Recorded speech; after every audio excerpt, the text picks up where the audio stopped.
las amigas de Fabiola Yáñez han declarado en la causa y han dicho que los golpes generalmente eran producto de sus caídas como consecuencia de que bebía alcohol y que se sacaba fotos diciendo que después iba a usar esas fotos en mi contra. Bueno, nada de eso fue analizado por el juez Ercolini.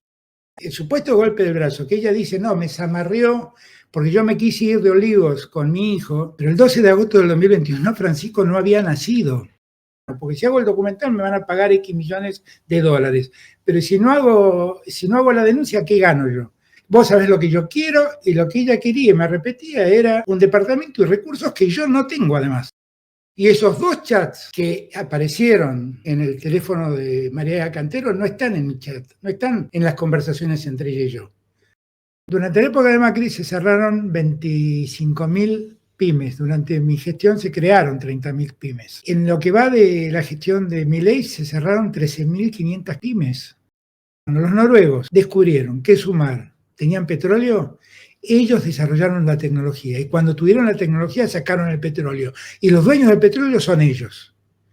Y los nigerianos, cuando tienen petróleo, llaman a la Exxon, a Chevron, a Shell o a British para que saquen el petróleo. En este video voy a entrevistar a Alberto Fernández, que fue presidente de la Argentina entre el 2019 y el 2023. Vamos a hablar de política en la segunda parte de la charla y en la primera vamos a analizar la causa judicial en la que fue acusado de perpetrar delitos englobados en lo que se conoce como violencia de género. Quiero contar cómo surgió la posibilidad de mantener esta conversación. Yo había enviado a Twitter o X un comentario en el que subrayaba cómo las personas acusadas de este tipo de delitos no suelen contar con igualdad de armas en los medios de difusión, puesto que buena parte de la prensa suele entrevistar solo a las mujeres que realizan estas acusaciones y no a los hombres, que son quienes en general, aunque no siempre, resultan objeto de ellas. Y también decía que, tal como sostienen abogados como Marcos Barceló, muchos jueces a la hora de tomar decisiones se ven influidos por las perspectivas dominantes ante la opinión pública y que si queremos que se haga justicia deberíamos tratar de favorecer la igualdad de armas también ante la opinión pública. Alguien anotició a Alberto Fernández sobre la existencia de ese tuit, me empezó a seguir en Twitter y en ese contexto se comunicó conmigo para decirme que, al igual que sucedía en otros casos, en el suyo eran muy pocos los medios periodísticos en los que él había ofrecido su versión de los hechos ante la opinión pública.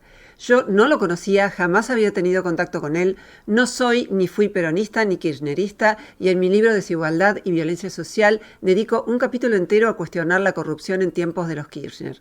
Aclaro esto porque si la derecha ha descargado su odio en Twitter durante años contra el muy respetable escritor Martín Caparrós, meramente por haber asistido a la Mesa del Hambre, convocada por Alberto Fernández, sin que Caparrós tampoco haya apoyado jamás al kirchnerismo, no quiero que ni por asomo alguien crea que hacemos este video por alguna razón que no sea la búsqueda de justicia en los casos de la denominada violencia de género.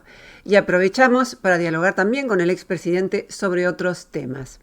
También me gustaría aclarar, antes de hablar de este tipo de casos, que leo mucho más de lo que suelen publicar los medios de difusión, así que pude acceder a diversos documentos presentados en la causa que permiten conocerla un poco más de cerca. Mi propósito es justamente el de ofrecer a una persona acusada igualdad de armas frente a la opinión pública. Y lo que sería deseable es que quienes vean este video puedan evaluar los argumentos sin que su ideología política sesgue su juicio, es decir, que no consideren culpable o inocente a Alberto Fernández por las causas en las que fue procesado solo porque comparten o no comparten su ideología política. Para quienes no viven en Argentina, me gustaría hacer una breve presentación de este caso en el que el expresidente argentino fue procesado por violencia de género y después sí la conversación que mantuvimos con él sobre este tema y sobre aspectos políticos de su gestión. La acusación de la que es objeto Alberto Fernández en relación a su expareja Fabiola Yáñez comenzó a tomar forma en el marco de una investigación por un presunto hecho de corrupción del que vamos a hablar directamente con el expresidente. Cuando el juez Ercolini investigaba esa causa, encontró en el teléfono celular de María Cantero, ex secretaria de Fernández, fotos de Fabiola Yáñez, expareja de Fernández, con un ojo morado y un hematoma en un brazo, acompañadas de mensajes en los que Yáñez le decía a Cantero que esos golpes se los había propinado Alberto Fernández. Lo que los medios no dicen es que esas fotos fueron enviadas como respuesta al mensaje de solidaridad que la entonces secretaria del presidente le enviaba a la primera dama apenas estalló el escándalo por la foto de Olivos. Esa foto mostraba el festejo de cumpleaños de Yáñez en la residencia presidencial durante la estricta cuarentena por la pandemia, un momento en que la población no podía, por ejemplo, despedir a sus familiares fallecidos. A partir de ese material, el juez Ercolini abrió una nueva causa por violencia de género y en un principio Yáñez no quiso acusar a su expareja, pero más tarde se arrepintió y acusó al expresidente de haberla violentado de diversas maneras. Alberto Fernández fue imputado y posteriormente procesado por una serie de delitos graves. Se lo acusa de lesiones leves agravadas por violencia de género y por el vínculo en 2 ocasiones, una por la lesión en el brazo y otra por un supuesto golpe de puño en el ojo, en julio del 2021. Además, se le imputan lesiones graves agravadas por violencia de género vinculadas a un presunto daño permanente en la salud psíquica de Fabiola Yáñez. Esta última acusación se sostiene en un supuesto aborto forzado en el 2016, agresiones verbales, episodios de control y amenazas coactivas que incluyen un zamarreo, una patada en el vientre y cachetadas repetidas. El Ministerio Público Fiscal estimó una posible pena que podría ir de los 3 a los 18 años de prisión. La acusación, liderada por Yáñez y la Fiscalía, se basa en las mencionadas fotos y chats como prueba principal, junto con las declaraciones de la propia Yáñez, su madre y su hermana, quienes relataron episodios de violencia física y psicológica. A esto se suma el testimonio de los médicos presidenciales Saavedra y Alem, quienes en el 2021 declararon que nunca vieron el ojo negro y lo que vieron es una leve esquimosis en el párpado derecho, aunque en su momento fue reportado como un golpe involuntario. La gravedad de la denuncia inicial llevó a que el juez dictara una prohibición de contacto y de salida del país para Fernández. Por su parte, la defensa de Alberto Fernández niega categóricamente todas las acusaciones y presenta una versión completamente distinta de los hechos. Sostiene que la lesión en el ojo no fue un golpe, sino el resultado de un tratamiento estético con plasma enriquecido en plaquetas que Yáñez se realizó en la residencia de Olivos. Según Fernández, ella inventó la historia del golpe accidental mientras dormían para ocultar un procedimiento estético y como prueba presenta los chats entre Yáñez y la esteticista, además de señalar que en un acto público posterior usó un maquillaje inusual para cubrir la zona. Respecto al hematoma en el brazo, la defensa lo atribuye a las frecuentes caídas que sufría Yáñez por su adicción al alcohol. Una versión que es respaldada por los testimonios de amigas cercanas a Yáñez como Sofía Pachi y Claudia Silvero, que dijeron que no era infrecuente que estando alcoholizada, Fabiola sufriera golpes y caídas. La defensa también califica de inventada la historia del zamarreo, argumentando una inconsistencia cronológica, ya que la querella sitúa el hecho en un momento en que Yáñez intentaba irse con su hijo Francisco, quien nació meses después de esa fecha. Fernández también subraya el hecho de que Fabiola Yáñez se negó a entregar su teléfono móvil para ser peritado y lo que ofreció son capturas de pantalla que no tienen valor legal puesto que no pueden ser peritadas. Para quienes no viven en la Argentina, esa foto en la que Yáñez festejaba su cumpleaños, rodeada de gente cuando la ciudadanía argentina no podía salir a la calle por la pandemia, hizo que durante muchos meses Yáñez recibiera toda suerte de agresiones en las redes sociales. La llamaban con nombres despectivos y es muy probable que su posterior decisión de irse a vivir a España haya sido tomada para ponerse a sí misma y al hijo que tienen en común con Alberto Fernández a resguardo de posibles agresiones. En la causa, una amiga íntima de Fabiola Yáñez, Claudia Silvero, declaró que Yáñez se fotografiaba las lesiones con el propósito de, comillas, usarlas algún día en contra de Alberto, cierro comillas. Sofía Pachi, amiga personal de Yáñez, declaró en la causa que reconoció haber visto moretones en el cuerpo de Yáñez como consecuencia de las permanentes caídas provocadas por su adicción al alcohol. Es difícil pensar que es una mera casualidad que Fabiola Yáñez haya respondido como lo hizo al mensaje solidario de la secretaria del presidente enviado por las agresiones que recibía Fabiola cuando se supo lo de la foto de su cumpleaños en la Quinta Presidencial en plena pandemia. En lugar de asumir al menos en parte su responsabilidad por lo hecho, parecería que prefirió pasar de victimaria a víctima. Es solo una hipótesis, claro, pero eso sumado a la declaración en la causa de su propia amiga Claudia Silvero, que dijo que Yáñez se fotografiaba las lesiones con el propósito de, comillas, usarlos algún día en contra de Alberto, cierro las comillas, la vuelve una hipótesis digna de ser tenida en cuenta. Salvar la imagen frente a la sociedad o a la familia es una de las conocidas motivaciones de las falsas denuncias.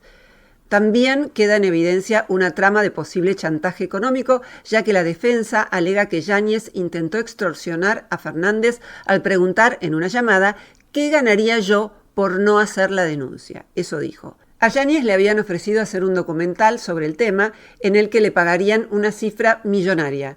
Fernández dice que en la llamada de Yáñez consta que ella le preguntó qué ganaría ella si no hiciera ese documental y no lo denunciaba en los tribunales. Concretamente, a Alberto Fernández se lo imputa por lesiones leves agravadas por violencia de género y por el vínculo, en 2 hechos. El golpe de puño en el ojo, en julio del 2021, en la quinta presidencial, y la lesión en el brazo. También por lesiones graves agravadas por violencia de género, vinculadas a un presunto daño permanente en la salud psíquica de Fabiola Yáñez. La base de esta acusación es el presunto aborto forzado del 2016, donde Fernández habría presionado a Yáñez para interrumpir el embarazo. También el diagnóstico previo de un trastorno de personalidad de Yáñez, registrado en INECO, agresiones verbales, supuestos episodios de control, insultos, amenazas coactivas, zamarreo, sujeción del cuello, patada en el vientre, cachetadas repetidas y exclusión de la quinta presidencial. La defensa de Alberto Fernández niega haber presionado a Fabiola Yáñez para que interrumpiera un embarazo en 2016. Por el contrario, sostiene que fue una decisión unilateral de ella en contra del deseo de él. Para respaldar su postura, relata que él deseaba tener ese hijo al punto de haberlo celebrado con su hijo mayor, Tani, en una cena en Puerto Madero junto a la propia Yáñez. La defensa argumenta que los historiales clínicos de Yáñez en INECO, el Sanatorio Otamendi y Fertilitas revelan un importante historial de abortos. Señala que, según dichos documentos, ella ya había interrumpido un embarazo antes de conocerlo y tuvo otro en febrero del 2017, del cual él no fue notificado. Sostiene que Yáñez siempre tuvo un rechazo a la maternidad, preocupada por no alterar su figura estética, y que incluso en su declaración inicial ella misma expresó que no quería ser madre y que enfrentó el embarazo de su hijo Francisco por insistencia de Fernández. La defensa explica que, tras la decisión de Yáñez de abortar, él la ayudó a costear un viaje a Londres para que estudiara inglés en un intento de que mejorara su estado anímico y su salud psiquiátrica. Sobre la exclusión de Fabiola de la quinta presidencial, se argumenta que la decisión de excluirla temporariamente de la residencia no fue un gesto de superioridad sobre ella ni de control, sino el resultado de que al menos en una semana Yáñez se alejó de su custodia en 3 ocasiones sin que se supiera su paradero. Fernández sostiene que, como presidente, estaba obligado a presentar la seriedad de la institución presidencial, que se veía comprometida por estas conductas sumadas a los problemas de adicción al alcohol de Yáñez. Fernández dice que accedió a que regresara a la residencia después de 5 días, exigiéndole el compromiso de tratar médicamente sus trastornos psiquiátricos y su adicción al alcohol. La defensa niega categóricamente las agresiones verbales y dice que nadie jamás vio a Fernández agredir física o verbalmente a Yáñez. Y la quinta presidencial es un lugar por donde circula muchísima gente. También añade la defensa que los chats extraídos de su propio teléfono celular demuestran un trato arrogante de parte de ella hacia él y no el de una mujer sometida. Sobre el zamarreo y la sujeción del cuello, Fernández califica de inventada la historia de que el zamarreo ocurrió cuando ella intentaba irse de Olivos con su hijo Francisco antes del 12 de agosto del 2021. Su primordial argumento es la inconsistencia cronológica, ya que su hijo nació en abril del 2022, por lo que en la fecha del supuesto hecho, Yáñez ni siquiera estaba embarazada. Sobre la patada en el vientre, aunque la acusación surge de los chats de Yáñez con María Cantero, la defensa de Fernández realiza una negación general de toda violencia física. Argumenta que las imputaciones son falsas y que no existen pruebas que las corroboren más allá de los dichos de la denunciante y sus familiares. Sobre las presuntas cachetadas repetidas en 2023, la defensa rechaza esta acusación que la querella describe como cachetazos casi diarios. Sostiene que se basa únicamente en las expresiones de Yáñez y su madre y reitera que nadie lo ha visto agredirla y que ni siquiera sus amigas más íntimas declararon haber sido informadas de tales hechos. La defensa niega haberla amenazado o coaccionado para que no lo denunciara. Sostiene que Yáñez no puede apoyar con pruebas de su teléfono lo que dice. El argumento central es que tras el análisis de más de 8.500 páginas de las comunicaciones de Fernández, no se observa ninguna manifestación que pueda dar señales de algún tipo de violencia o de acción coactiva. Insiste en que los únicos chats verificados son los extraídos de su propio teléfono secuestrado. Fernández acusa al juez Ercolini de imputarle una frase que él jamás pronunció y menos escribió, que es la frase «Después tenés mi promesa de que nada va a faltarte». Sugiere que si esa frase aparece en los documentos aportados por la querella, podría tratarse de un delito de estafa procesal. Para la agresión en el brazo, la defensa niega la agresión y sugiere que fue producto de las frecuentes caídas que sufría Yáñez debido a su adicción al alcohol. Respecto a la posibilidad de que Fernández haya agravado los trastornos psicológicos de Yáñez, la defensa de Fernández presenta la historia clínica de INECO que muestra que Yáñez tiene un trastorno de personalidad diagnosticado en el 2017 y que no se probó que Fernández lo haya agravado.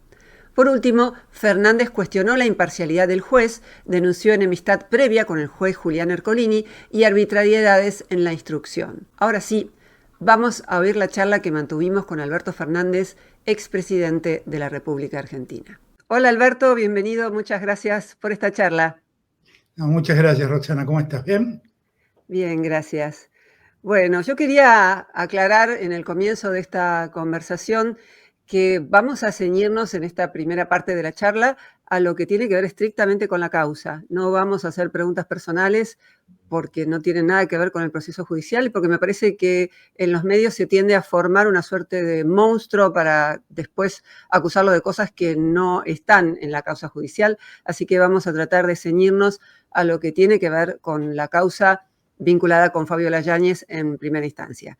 Así que la primera pregunta que yo querría hacerte es si te pareció en algún momento significativo, algo que yo no vi que los medios de difusión mencionaran y que estaba en todo el material con el que me preparé para esta conversación, y es que Fabiola Yáñez le envía a tu secretaria María Cantero una foto de su ojo negro y de un brazo con un hematoma, justo el día en que se había desatado el escándalo por la foto de Olivos, estaban prácticamente linchando a la Fabiola en las redes, y entonces tu secretaria le manda un mensaje de solidaridad, estoy con vos, Fabiola, y Fabiola, en lugar de hablar de la foto de Olivos, que era de lo que se estaba hablando, y aquello por lo cual se estaba solidarizando con ella, María Cantero, le manda estas fotos.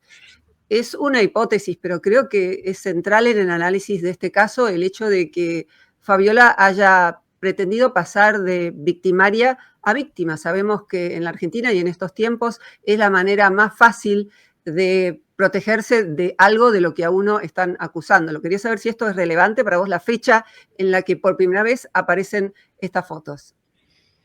Gracias por la pregunta y gracias por la oportunidad, Roxana, que me estás dando. Pero, a ver, es definitivamente central analizar esto, porque una de las características de los problemas de Fabiola son los arranques de ira en momentos muy cruciales.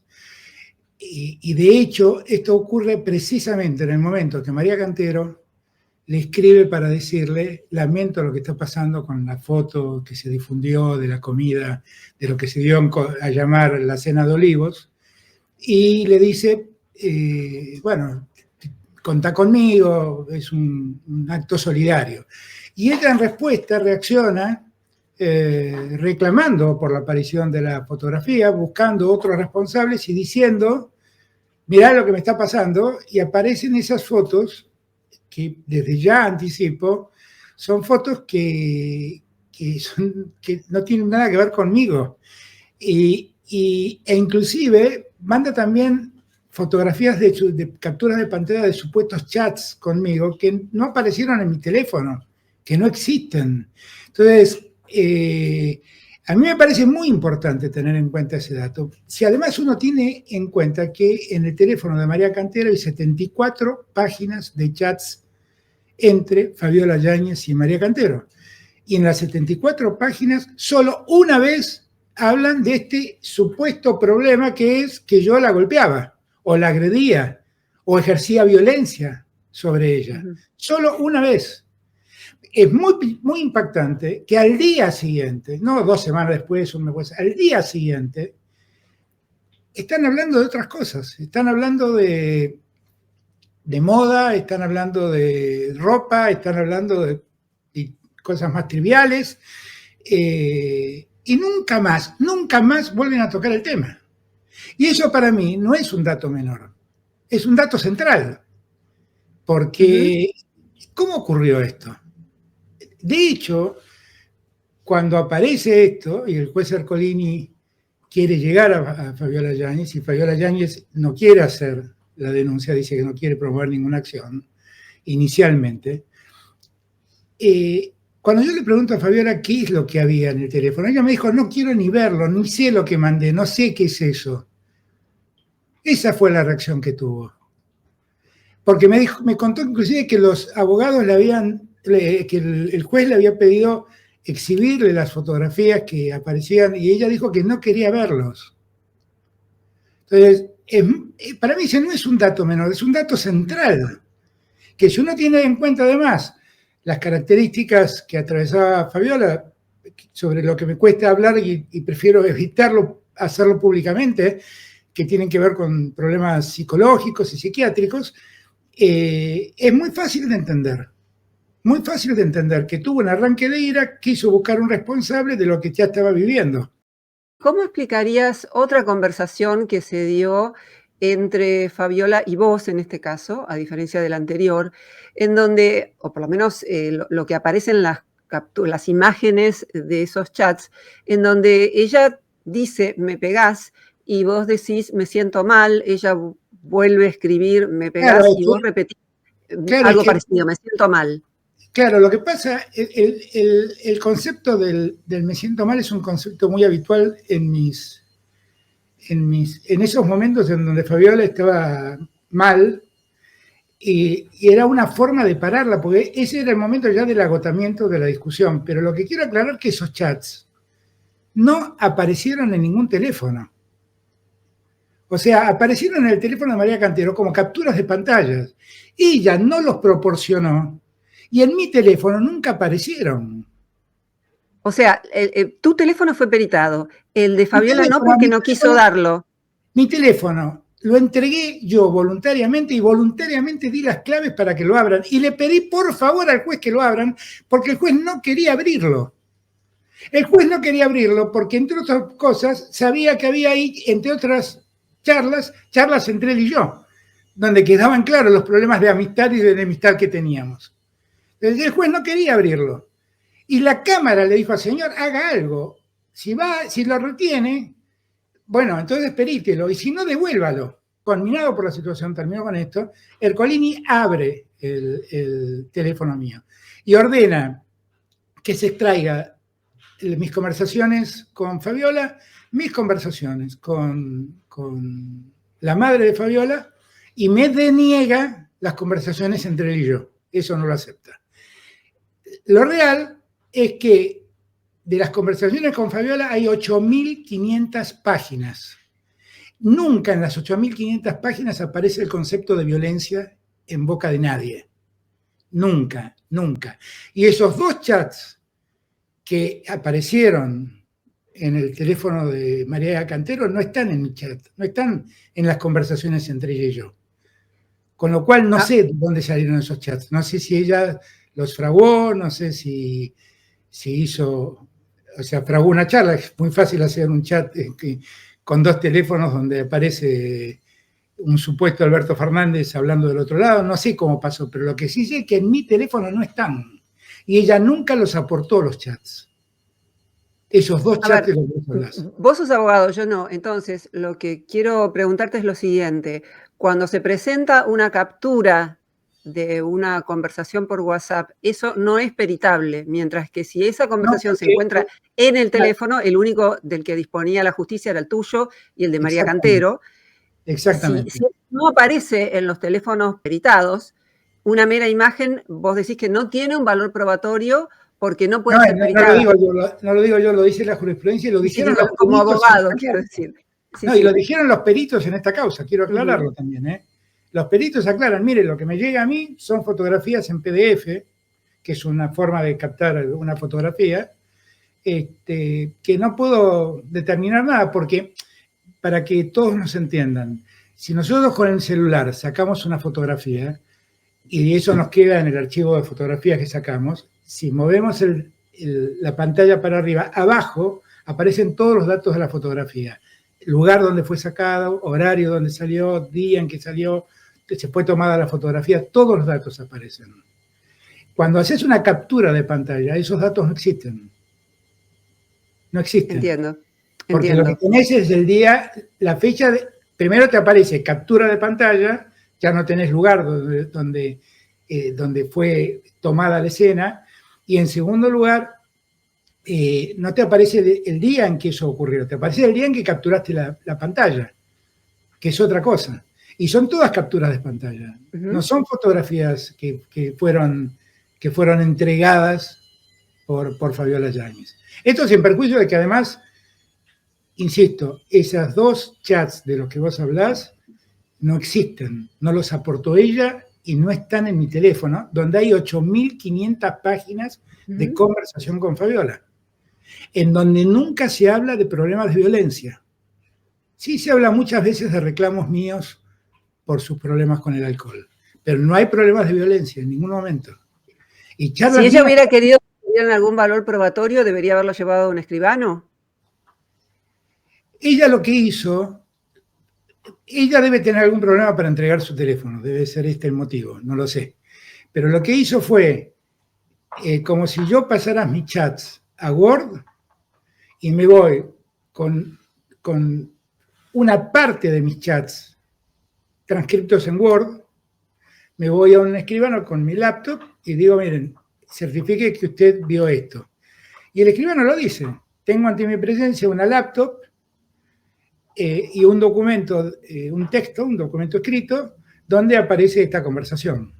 Y en verdad es la conversación de 2 días, los 2 últimos días en que hablamos. No está todo lo anterior, no existe todo lo anterior, nunca lo aportó ella. Entiendo. ¿Vos pensaste qué motivación podía tener Fabiola para primero desestimar la posibilidad de hacer una denuncia y después hacerla? ¿Por qué te denunció?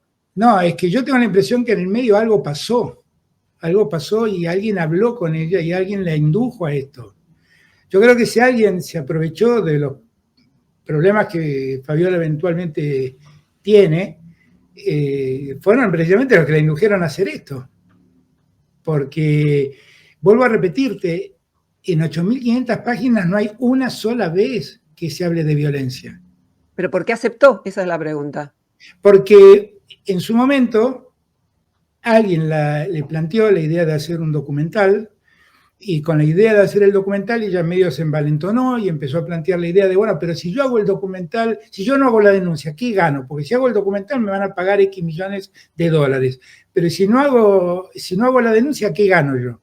Y ahí me molestó mucho, fue una conversación telefónica y yo le digo, bueno, pero ¿cómo que ganás? Ganás decir la verdad. Ganás decir la verdad, no es un problema de ganar y perder. Bueno, pero yo quiero garantizarme mi futuro y el futuro de mi hijo y me empezó a hacer planteos económicos que después se repiten una y otra vez.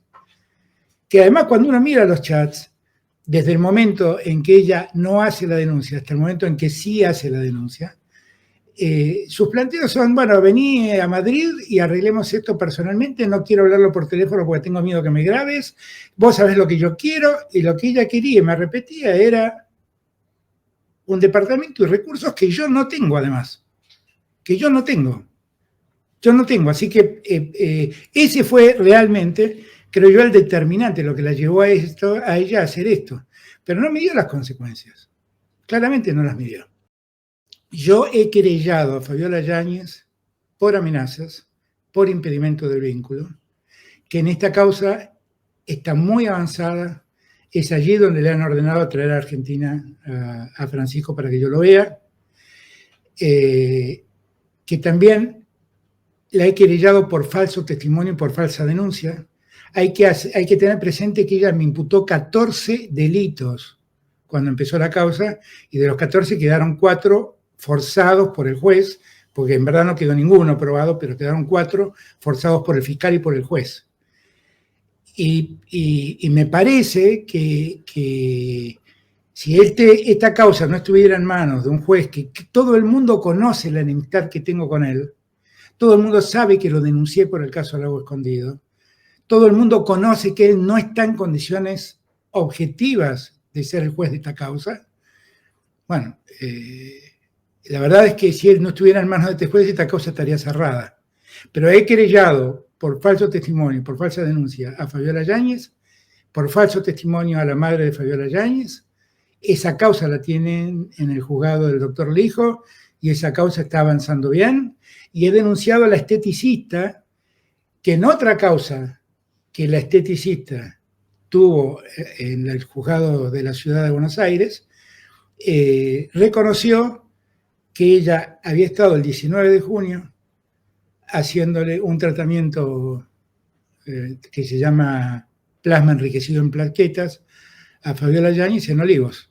Y qué es lo que verdaderamente le causó un daño en el ojo, que nunca tuvo el ojo morado como apareció en la foto. Lo que sí tuvo fue un párpado enrojecido, que es lo que hablan los médicos, que vieron. Los médicos, cuando le muestran la fotografía del ojo negro, para decirlo brutalmente, los médicos dicen, yo ese ojo nunca lo vi. Lo que vi fue una equimosis leve sobre el párpado derecho. Eso es lo que dicen. Con lo cual, el juez está haciendo caso omiso a lo que ha ocurrido en la justicia de la ciudad de Buenos Aires, donde esta persona, para evitar el juicio oral, aceptó una probation y reconoció los hechos. Y la misma jueza ha dicho que Fabiola Yáñez es una damnificada, una víctima de esta persona por ese tratamiento. Y después, el brazo, el golpe, el supuesto golpe del brazo, que ella dice, no, me zamarrió porque yo me quise ir de Olivos con mi hijo. Claro, como no tienen fecha cierta de la foto, ¿qué fecha cierta toman? El día en que mandó el chat a María Cantero. Eso es el 12 de agosto del 2021. Pero el 12 de agosto del 2021 Francisco no había nacido. Con lo cual esa es una nueva mentira. Y es como evidente, digo, probar esto es... Y el juez ha actuado de un modo tan escandaloso que ha dado la única prueba que tiene es el testimonio de Fabiola Yáñez, amparada en alguna medida por su madre. Esto es todo lo que tiene. Y en eso se basa para avanzar como avanzó. Alberto, ¿vos pensás que este es un caso aislado? ¿Tenés noticias del flagelo que son en este momento prácticamente en buena parte del mundo occidental las falsas denuncias? La verdad es que me estoy asombrando, porque en primer punto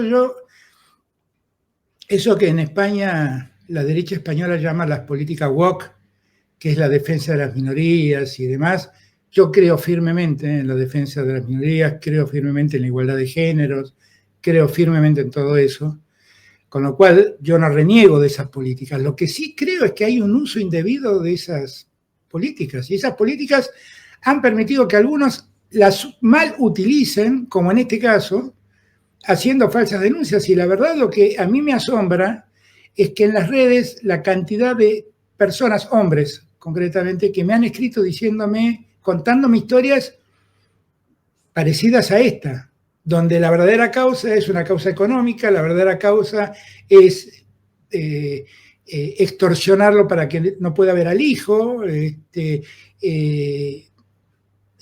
buscar otros objetivos para sacarlo al marido o al padre del medio.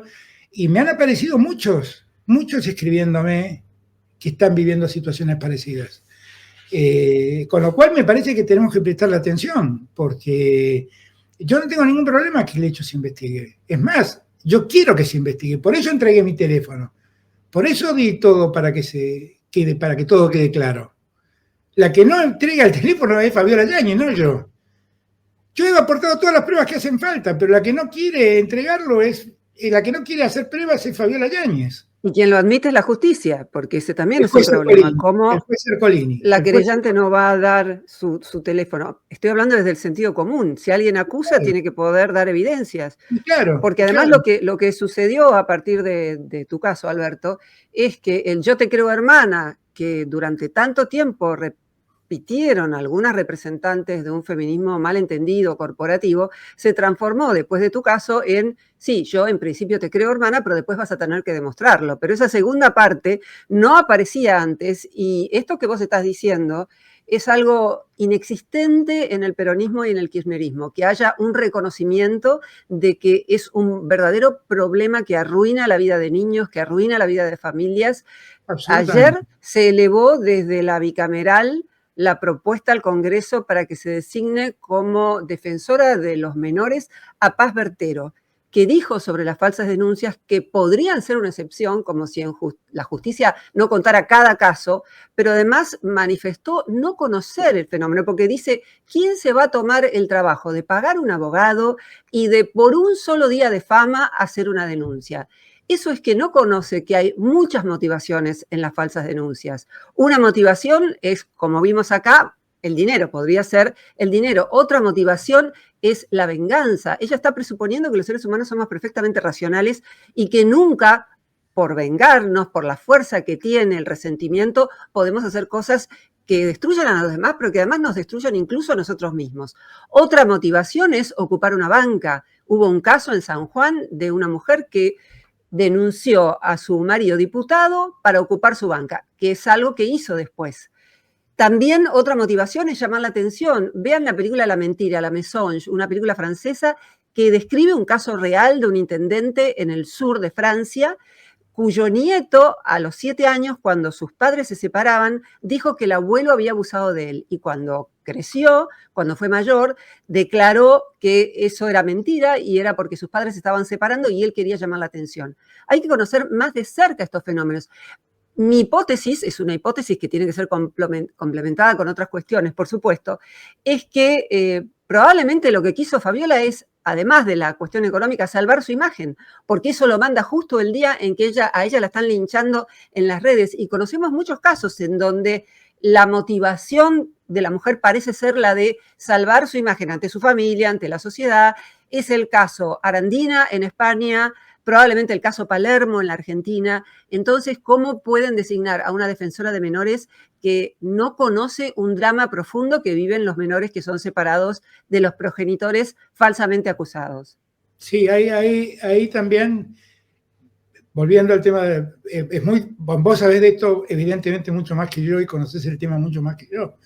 Yo estoy como recién empezando a introducirme en el tema y a conocer el problema porque la verdad nunca lo había detectado de esta manera y lo estoy conociendo por los hombres que me escriben en las redes, en privado, contándome lo que están viviendo.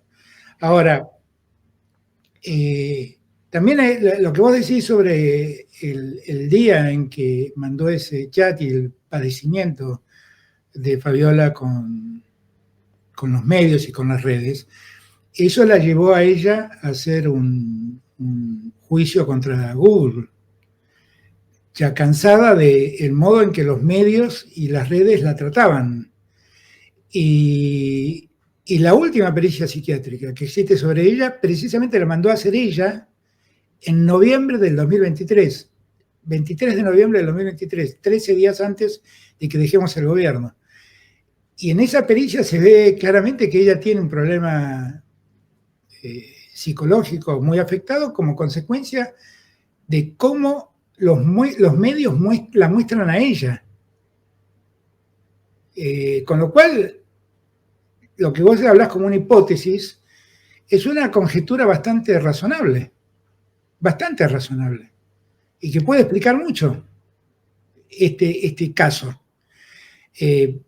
Y vuelvo a repetir, es una pericia que mandó a hacer ella. O sea, son sus peritos los que dicen esto. Y obviamente en esa pericia, en ningún momento aparece un problema de violencia como una causa que afecte su salud psicológica. En ningún momento. La causa es lo que pasa en las redes y lo que pasa en los medios de comunicación, solamente. Algo que me gustaría agregar a lo que dije recién es que a esta candidata a ser defensora de menores la votó mayoritariamente el kirchnerismo. No encontramos un solo dirigente peronista o kirchnerista que esté al tanto de la cuestión de las falsas denuncias. Es más, muchos militan activamente en contra sin estar debidamente informados. Entonces, esta es una causa que se le regala a la derecha, se le regala a Milei, se le regala a Macri, se le regala a Patricia Bullrich, que ayer se sacó una foto con Guisoni, cuyo hijo abrió este tema a la opinión pública porque contó cómo la madre lo había manipulado para que mintiera e hiciera una falsa denuncia contra el padre. Entonces me parece importante también que en la esfera política se pueda conocer más sobre esto. Ya hay libros, hay bibliografía, pueden ver el libro de Patricia Anzoátegui, que se llama Hienas, en donde se ve cómo hay equipos de abogados y psicólogos, asociaciones ilícitas que ofrecen a las candidatas mentir para que puedan, por ejemplo, irse con su hijo a la provincia y para hacer lo que quieren, siempre y cuando el padre se oponga y ellas no puedan encontrar otra vía para solucionar ese problema. A mí me gustaría también que fuéramos a la otra causa judicial. Si te parece, ¿querés agregar algo más de lo anterior? Si no, cambiamos de tema No, y vamos a la causa seguro. A mí me parece que yo estoy esperando que llegue octubre, donde tengo ante la casación una audiencia para que se resuelva la recusación que hice sobre el juez Ercolini. A mí me parece que sería muy bueno que este tema salga de la órbita de la esfera de Ercolini, porque él no está en condiciones éticas, ni morales, ni anímicas de poder juzgarme, porque yo dudo mucho de él, dudo mucho de su objetividad y de sus cualidades jurisdiccionales, porque claramente manipuló esta causa en favor de una de las partes, desde el inicio, y lo que espero es que esto se conozca la verdad, porque a mí me hace un daño enorme que alguien pueda creer que yo le levanté la mano a la madre de un hijo mío. Me hace un daño personal enorme, pero más allá de que todos los tuiteros que me llaman golpeador, a mí me hace un daño íntimo, incalculable. Yo tuve un matrimonio de 18 años donde nació Tani y nunca hubo un episodio de esa naturaleza. Tuve una relación larga de más de una década con Bimbo Ibarra y nunca apareció un problema de esta naturaleza. Y de repente, de la nada, aparece un problema de este tipo. Porque hasta donde yo conozco, la patología del golpeador es una patología permanente. ¿Cómo es esto? Entonces yo lo que creo es que lo que necesito es que la verdad se sepa. Y para que la verdad se sepa hace falta que tengamos un juez imparcial. Y si hay un juez imparcial, miren, es imposible parar una situación de violencia como la que denunciaron en un lugar como Olivos. La gente tiene que entender que en Olivos hay permanentemente más de 100 personas diariamente trabajando dentro de Olivos. Es cierto que el cuarto está en una planta alta respecto, pero ¿cómo nadie va a escuchar nada? O sea, las personas que se quedan a dormir del personal que nos asistía y demás, dormían al lado, dormían a 10 metros del edificio, del chalet. Nadie vio nada. Nunca nadie en Olivos vio ese ojo negro. Nunca nadie lo vio. Las mucamas que nos atendían, las amas de llave que nos atendían, los mozos que nos atendían, nunca nadie los vio. La custodia, nunca nadie lo vio. ¿Cómo es posible que haya pasado eso? Y el juez se niega a recibir esos testimonios. ¿Cómo es posible? Por eso ocultar eso en Olivos es imposible. Es imposible, es imposible, imposible. Esto sin tener, dejando de lado que una persona que padece semejantes cosas teniendo un servicio médico las 24 horas del día a su disposición, jamás llamó a un enfermero o una enfermera para que la atienda. Esto dejando de lado que sus amigas, las amigas de Fabiola Yáñez, han declarado en la causa y han dicho que los golpes generalmente eran producto de sus caídas como consecuencia de que bebía alcohol y que se sacaba fotos diciendo que después iba a usar esas fotos en mi contra. Bueno, nada de eso fue analizado por el juez Ercolini. Nada de eso. Entonces, yo espero que en esta oportunidad que tengo ante la casación, poder corregir el rumbo de esta causa. Yo no tengo ni animosidad, nada contra Fabiola. Lamento enormemente lo que me está haciendo vivir, pero lo que más me importa es que quede la verdad expuesta, simplemente. Y que si ella fue inducida, fue por alguien a hacer esto, bueno, está bien, yo no tengo ningún interés de perseguirla, ni mucho menos. Lo que me interesa es que se sepa la verdad, es lo único que quiero, El rechazo de pruebas por parte de los jueces también es algo que es escandaloso. Resulta completamente contrario al sentido común. Lo veo en un montón de casos, en el caso Prandi, en el caso Moncayo. Es increíble que una persona no pueda tener el derecho constitucional a la defensa, que es presentando pruebas, justamente. Acá he pedido que declare el personal que trabaja en Olivos y la custodia. Al personal de Olivos me han dicho que no pueden declarar porque tienen en un contrato, que efectivamente existe, laboral, una cláusula de confidencialidad. Pero ¿cuál es la cláusula de confidencialidad? Es que no pueden declarar cuestiones que no sean del dominio público. Dicho de algún modo, si ellos están escuchando una charla entre el presidente y un ministro, que es un secreto de Estado, ellos no pueden difundirlos. Pero sí pueden hablar sobre una cosa, sobre un hecho que ha sido tratado por todos los medios de comunicación de la Argentina y del mundo. ¿Cómo no van a poder declarar sobre eso? Y que es un delito. Absolutamente. ¿Cómo no van a poder declarar? Porque pensemos a la inversa. Pensemos que efectivamente existía violencia, que tampoco pueden declarar. Es un disparate mayúsculo. Bueno, pero el juez ha entendido que no, que porque hay una cuestión de reservas y de una cláusula de confidencialidad en ese contrato, que no declaren. Es un verdadero disparate. Jurídicamente es un disparate. Lo tomo vamos a otra posibilidad. Pensemos que un presidente recibe a un empresario que le viene con $1 millón en una valija para decirle que le otorgue una obra pública. El presidente llama al mozo, le convida a café, el mozo ve lo que está pasando, el presidente recibe el café que le trae el mozo y después le dice, por favor, lléveme esta valija al cuarto. Y el mozo hace eso. Eso que es un secreto de Estado sobre el que no puede declarar el mozo. Por favor, eso es un delito que el mozo está mirando y que además tiene casi hasta la obligación de denunciarlo. En el caso de un consultorio, de un psicólogo, tiene obligación de denunciarlo. Un médico, si viene con algo que y los funcionarios públicos también. Y los funcionarios públicos también. Y estos son funcionarios públicos. Por eso digo, yo no sé cómo se animaron a interpretar las leyes y la justicia de esta manera. Pero bueno, estamos en un punto de decadencia tan grande con algunos jueces federales que, bueno, realmente asombra todo esto. Me gustaría, si te parece, que pasáramos al tema seguros. El fiscal apeló el procesamiento. Se te procesó por negociaciones incompatibles con el ejercicio de la función pública y por administración fraudulenta. Lo voy a explicar en mis palabras. Hubo un decreto en el que los organismos del Estado debían contratar los seguros en Seguros Nación.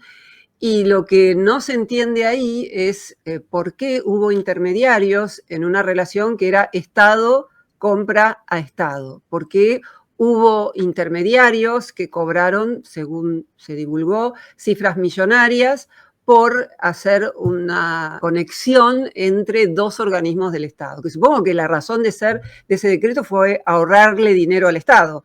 ¿Cómo es que después se termina pagando a intermediarios que no vienen del Estado, sino de la sociedad civil? A ver, gracias por la pregunta. Déjame hacerte algunas correcciones. Primer punto, el procesamiento en esa causa lo dictó el juez Casanelo, por una causa, por un delito que supuestamente yo habría cometido, delito entre comillas, que no tiene nada que ver por lo que yo fui indagado. O sea, yo fui indagado por el juez Ercolini, que me acusó de haber dictado un decreto a partir del cual se organizó un sistema de contratación de seguros del Estado que favoreció a un número X, 30, alrededor de 30 productores de seguros.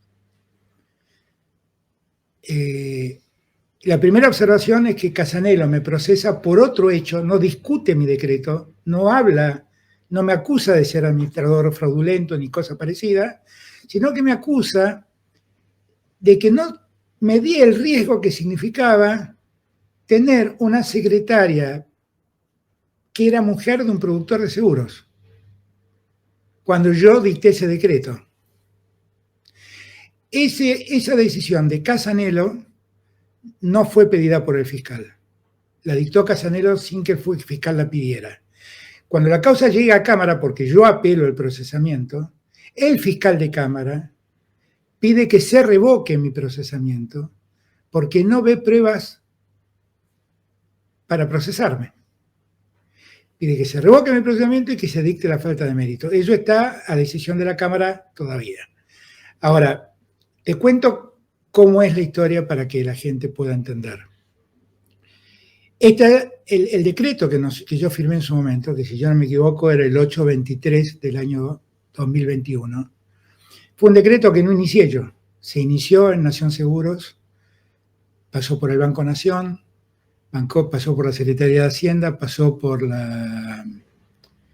el Ministerio de Economía, pasó por la Secretaría Legal y Técnica, pasó por la Jefatura de Gabinete, duró más de un año el trámite. ¿Y qué era lo que buscaba? Buscaba preservar una medida de política económica, que era que los recursos del Estado queden dentro del Estado.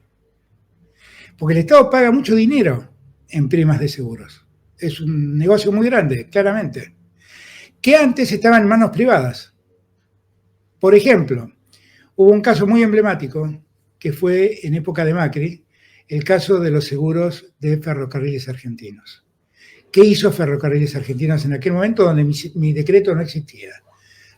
Contrató un broker de seguros, que era el broker del grupo SOCMA, y ese broker, todo lo que era Ferrocarriles Argentinos, todos los bienes de Ferrocarriles Argentinos, decía con qué empresas había que asegurarlas. Bueno, si eso no es poco transparente, díganme qué es lo poco transparente. ¿Qué hice yo? Yo volví a la lógica más peronista de todas. Perón en los años 50 creó la Caja Nacional de Ahorro y Seguro e hizo que todos los bienes del Estado se aseguren en una empresa del Estado que era la Caja Nacional de Ahorro y Seguros. Hasta el año 90 que Menem la privatizó. Cuando Menem la privatizó, los seguros del Estado fueron a parar a manos privadas. Y ahí una serie de brokers se especializaron en asegurar bienes del Estado. ¿De acuerdo? Mi decreto prohíbe la intermediación de seguros. Lo prohíbe. No hay un solo contrato de seguros con intermediarios. Lo que ocurre es que algunos organismos deciden o le piden al asegurador, que en este caso es Nación Seguros, que les nombre un asesor de seguros. Ese asesor de seguros al Estado, al Ministerio X, no le cuesta nada porque en el precio que paga por prima de seguros, el precio que paga por el seguro, ya está incluido el costo de un asesor de seguros. Entonces van a decir, bueno, pero ¿quién lo paga entonces? Lo paga Nación Seguros. Pero al Estado no le cuesta más, le cuesta exactamente lo mismo. Tenga o no tenga un asesor de seguros, le cuesta exactamente lo mismo. El que pierde en ese caso, si alguien pide el asesor de seguros, es Nación Seguros. que tendría una suerte de plusvalía por el hecho de asegurarte sin que vos tengas un asesor de seguros. Ahora,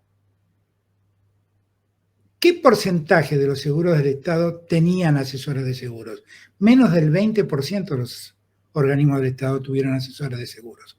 Porque asesores de seguros los reclamaban aquellos que tenían situaciones difíciles de manejar. Y no hay asesores de seguros del Estado. Faltó ese. No, porque pero claro, pero no existe eso. Que yo sepa, solo hay 2 empresas del Estado que tienen un área de seguros. Aerolíneas Argentinas y YPF. Y es muy entendible por lo problemático del negocio que manejan. Una petrolera, una empresa de energía, y la otra una empresa de aeronavegación. Entonces, es muy problemático el tema de seguros ahí. Vos date cuenta ¿cuántos de estos asesores estaban relacionados con vos? Uno, que era el marido de mi secretaria. Pero déjame que te termine de explicar esto. Cuando la gente lo que la gente nunca tuvo presente es que el diario Clarín es dueño de un broker de seguros, que se llama Risco. Y cuando el diario Clarín salió con toda esta historia, que ya no existe, porque te vuelvo a repetir que mi decreto ya no es cuestionado judicialmente. Ya nadie cuestiona mi decreto. Nadie dice, mi decreto además fue declarado constitucional cuando yo dejé de ser presidente. Ya nadie cuestiona ese decreto. Lo que te iba a decir es que de todos, hicieron circular que el 80% de los seguros del Estado estaban en manos de 3 productores de seguros. Entre ellos estaba el marido de mi secretaria. Ahora, la realidad es que se aseguran con asesores de seguros, o sea, reclaman asesores de seguros menos del 20% de los seguros totales del Estado. Con lo cual, cuando hablan de esa cifra, cuando hablan del 80%, hablan del 80% del 20%, que ya no es lo mismo. Pues entonces ya estás diciendo que el 16% de todos los seguros del Estado están en manos de 3 productores, que no es lo mismo que decir que el 80% de todos los seguros del Estado están en manos de 3 productores. ¿Y desde hace cuánto tiempo que el marido de tu secretaria trabaja de eso? Toda su vida, porque heredó la empresa de su padre. Fue una empresa que tiene 60 años. Hizo seguros con Cristina, con Néstor, con Alfonsín, con De la Rúa, con Macri. Siempre decía que le iba mejor con Macri que conmigo. Pero además esta lógica de política económica es muy lógica, porque ¿qué es lo que pasa? Mirá, en el año 2023, primas de seguro del Estado, Nación Seguro se llevó cerca de 50.000 millones de pesos. ¿No? Esos 50.000 millones de pesos terminaron, ¿dónde? En el Banco Nación, como en plazos fijos, en compras de títulos públicos. Entonces, hay que tener en cuenta que esos 50.000 millones de pesos, Nación Seguro los recibe, va al Banco Nación y los deposita. Entonces, cuando el Banco Nación saca tasas subsidiadas porque hay una gran sequía y el agro queda en una muy mala situación, o porque quiere promover una industria y entonces da tasas subsidiadas a las pymes involucradas con esas actividades. ¿Cómo subsidia esa tasa? Con esos recursos. Con esos recursos. Si esos recursos van a un banco privado, esa posibilidad no existe.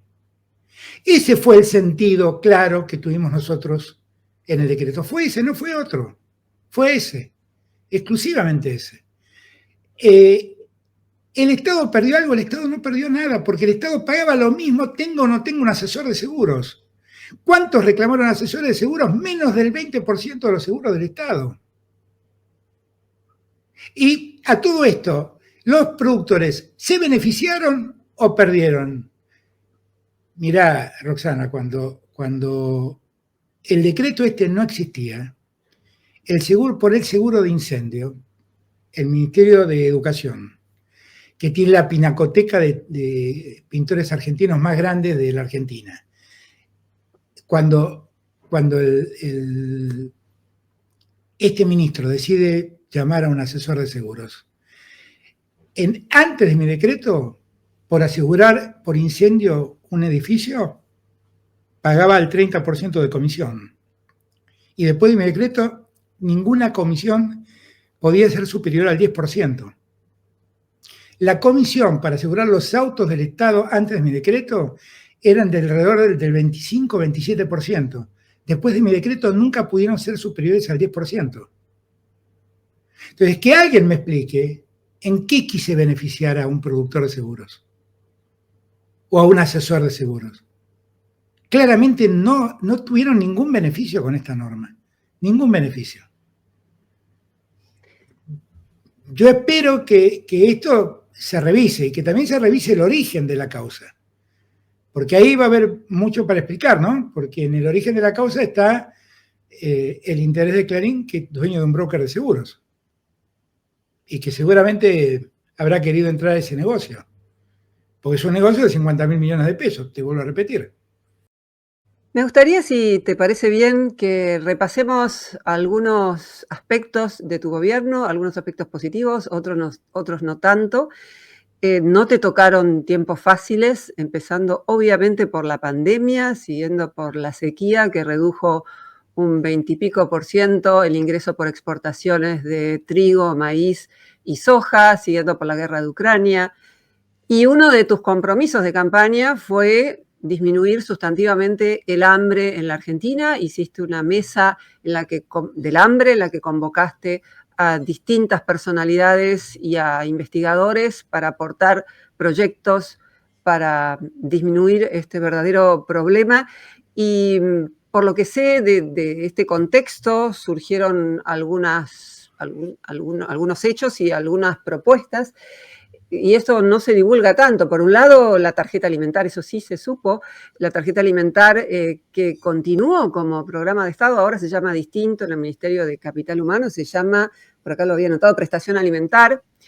También hubo una serie de investigadores en tecnología que aportaron, por ejemplo, la fórmula de un queso nutritivo, la posibilidad de sanear las aguas para que haya agua potable en lugares en donde no hay. Sin embargo, la Argentina terminó con un 40% de pobreza y si uno tuviera que hacer un promedio de todos los años que gobernaste, el porcentaje es ese, es muy alto. ¿Qué falló? ¿Por qué no pudo prosperarse sustantivamente en ese aspecto tan importante? Mirá, yo cuando miro en retrospectiva seguramente nos hemos equivocado muchas veces y uno tiene que asumirlo eso, ¿no? Ese error. Ahora, hay que ver un poco, siguiendo la lógica reflexiva de Ortega y Gasset, el hombre es el hombre y sus circunstancias. ¿Cuáles fueron las circunstancias que rodearon nuestro gobierno? Nosotros recibimos un país que estaba virtualmente en default con el Fondo Monetario Internacional por una deuda insostenible que había tomado Mauricio Macri. Macri defaulteó la deuda en pesos argentinas. Esto para que tomemos noción de la gravedad de lo que hizo Macri. Nosotros, al día 99 de gobierno, nos encontró una pandemia con un sistema sanitario destruido. Nos olvidamos nosotros, pero cuando nosotros llegamos al gobierno, el sarampión, que estaba erradicado de la Argentina, había vuelto a ser una enfermedad en la Argentina porque habían dejado vencer todas las vacunas que se habían importado contra el sarampión, todas vencidas en la aduana. Nos olvidamos. Tuvimos que poner en marcha la construcción, la terminación de hospitales que Macri había decidido, Vidal en la provincia de Buenos Aires había decidido no construir, y tuvimos que crear, como consecuencia de la pandemia, 38 hospitales modulares a lo largo de todo el país para poder contener a la gente. Convertimos a Tecnópolis en un centro de atención para personas contagiadas y que necesitaban aislarse. Entonces, esa pandemia se prolongó durante casi 2 años. El primer año fue mortal, el segundo fue menos lesivo. Cuando pasamos de eso, entramos en una guerra, la guerra de Rusia contra Ucrania. Y eso hizo explotar el precio de los alimentos y el precio de la energía. y la Argentina todavía estaba importando energía. Y el último año fue la sequía más grande de la historia argentina. Fíjate que en este presupuesto que Milei acaba de mandar al Congreso, hay un párrafo muy interesante donde dice las consecuencias negativas que tuvo para la economía argentina la sequía del año 2023. Y la pérdida que significó para la Argentina de cerca de 15.000 millones de dólares, dicen ellos, es mayor, pero ellos dicen 15.000 millones de dólares, y una pérdida de los ingresos de alrededor de 5.000 millones, de los ingresos del Estado. Entonces, ese escenario fue casi la tormenta perfecta. Ahora, todo esto fue donde nosotros nos movimos. Ahora te voy a hacer una serie de reflexiones para que hagamos juntos, o para que pensemos juntos.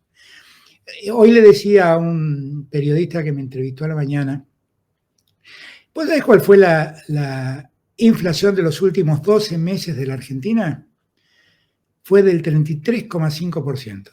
Agosto del 2024, perdón, septiembre del 2024, agosto inclusive del 2025, esos 12 meses, 33,5%. Esa es la inflación de Milei de los últimos 12 meses.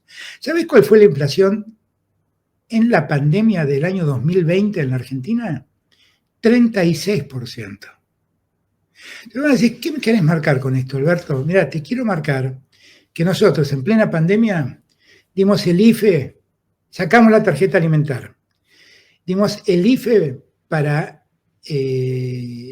9 millones de personas. Sacamos la asistencia del trabajo y la producción y le pagábamos el sueldo a 3 millones de trabajadores privados. Hicimos una inversión monumental en salud. Hicimos una inversión monumental en vivienda y en obra pública. Y tuvimos 3 puntos más de inflación que Milei en los últimos 12 meses. ¿Sabés qué te quiero marcar con esto? Que la recesión que ha generado Milei es semejante a la recesión que vivió el mundo con la pandemia. Eso te quiero marcar. Entiendo. Y que nosotros, frente a semejante recesión, no ajustamos el gasto público, pagamos el IFE, pagamos el ATP, compramos vacunas, llevamos salud a todos los pueblos de la Argentina. Pusimos 4.000 camas de terapia intensiva en toda la Argentina. Iniciamos el plan de vacunación más grande de la historia argentina. Cuando a mí me dice algún, no tenés vergüenza, se te murieron 130.000 personas con dolor, cargo todo el dolor del mundo de la muerte de esas 130.000 personas. Lo que nadie dice es que en la Argentina se contagiaron 11 millones de personas. 11 millones de personas, con lo cual la tasa de mortalidad es muy baja. Y cuando vos miras los estudios del mundo, te dicen que la pandemia en América Latina, Argentina fue el país que mejor la trató. Y está entre los países que mejor trataron la pandemia en todo el mundo. Después, sí.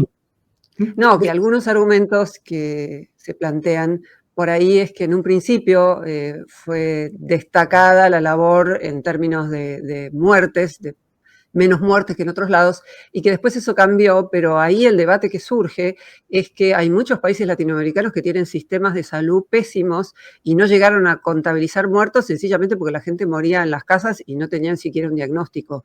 Entonces, el modo de calcular la muerte, el modo que ha tenido la Organización Mundial de la Salud, The Lancet, que es una muy prestigiosa publicación en materia de salud.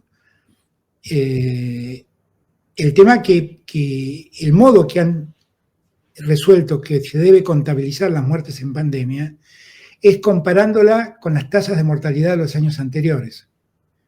Entonces, si hasta el año pasado se te morían por año 10 personas y este año se te murieron 15, quiere decir que 5 fueron consecuencia de la pandemia y 10 no. ¿Se entiende? Bueno, siguiendo esas reglas, nosotros tenemos las tasas de mortalidad más bajas del mundo, siguiendo esas reglas. Y nosotros registramos todas las muertes por COVID como muertes de COVID. ¿Qué te quiero decir con esto? Que si una persona que estaba internada por un cáncer tomaba COVID y se moría, no decíamos que se moría de cáncer, decíamos que se moría de COVID. Y lo registrábamos así. Y era la orden que tenían del Ministerio de Salud. Nosotros no ocultamos nada. Ahora, Alberto, estamos hablando de pobreza. Me gustaría pero sigo avanzando, porque quería llegar a la pobreza. Me detuve tal vez mucho en el tema de la pandemia, pero yo veía lo que estaba pasando en Nueva York, con las muertes de Nueva York, veía los camiones llenos de frigoríficos llenos de cadáveres, y me preguntaba cómo iba a ser en el Gran Buenos Aires. Y pudimos contener todo eso. Y ahí estuvo el Estado muy presente. Y ahí estuvo muy cerca de la gente carenciada. Muy cerca, muy cerca. Cuando empezamos a salir de la pandemia, la Argentina cayó ese año 9 puntos, 9.9, y el año siguiente creció más de 10 puntos. Y ese crecimiento tan enorme que tuvo, que fue un rebote impresionante, logramos contener la pobreza. Con la tarjeta alimentar, hubo una serie de planes, por ejemplo, también estuvo el plan de los 1000 días para las mujeres embarazadas, que te garantizaban las condiciones de alimento y de atención médica desde el día de tu embarazo hasta que el nene cumplía 3 años.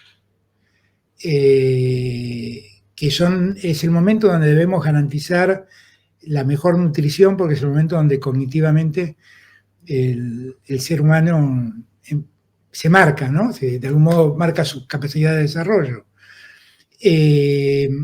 Cuando terminamos la pandemia viene la guerra. Ahora, acá lo que nadie tiene en cuenta es que nosotros durante todo ese tiempo seguimos con la obra pública. Y la obra pública fue incalculable. Nosotros hicimos más de 7.300 obras públicas, de las cuales empezamos y terminamos 3.800 obras públicas. 3.800 obras públicas. Y además hicimos 144.000 viviendas que empezamos y terminamos y entregamos a la gente. Y dejamos 95.000 viviendas construidas con un avance del 80%, que inexplicablemente Milei no terminó. Tenía que terminar el 20% que faltaba. Y había 95.000 familias más que hoy tendrían vivienda. Y creamos empleo. Porque además, quiero decirte, yo terminé siendo el gobierno de la democracia con la tasa de desempleo más baja de la historia de la democracia. 6% y pico era. 5,5%. Esa fue la tasa de desempleo más baja de la historia de la democracia. Yo recibí un país donde con Macri el salario real había caído 20 puntos. Y lo que no pude recuperar son los 20 puntos del salario real de caída en el gobierno de Macri.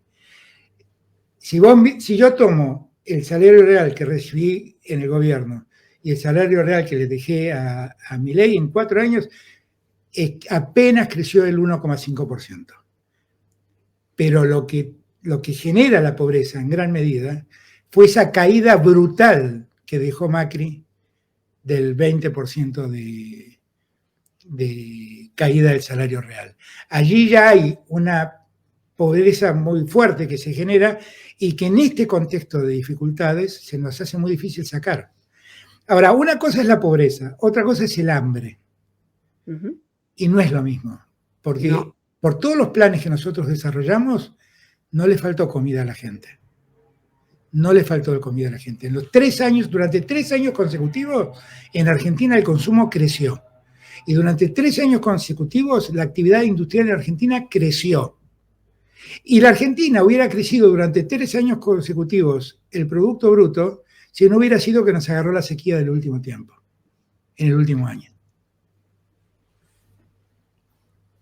¿No pensaron, estoy hablando de indigencia ahora, que es el que no llega ni siquiera a comer, a tener una salud básica? No estamos hablando de pobreza, porque además en Europa la pobreza se mide como pobreza relativa, es distinto de cómo se mide en América. Pero ¿no pensaron en hacer lo mismo que hicieron los países que pudieron acabar con el hambre? Y me refiero muy específicamente al hecho de que los países de la Unión Europea tienen prestaciones no contributivas que tienen que ver con el mero hecho de ser ciudadano, no con el hecho de estar en un empleo registrado. Entonces, una diferencia que existe entre los modelos de estado de bienestar europeos y el modelo de estado de bienestar argentino que comienza con Juan Domingo Perón, es que en la Argentina esos modelos se basaban en el empleo registrado y en los países europeos que empezaron dando estas prestaciones no contributivas cuando eran pobres, no cuando crecieron y entonces derramó, esta teoría del derrame que nadie menciona,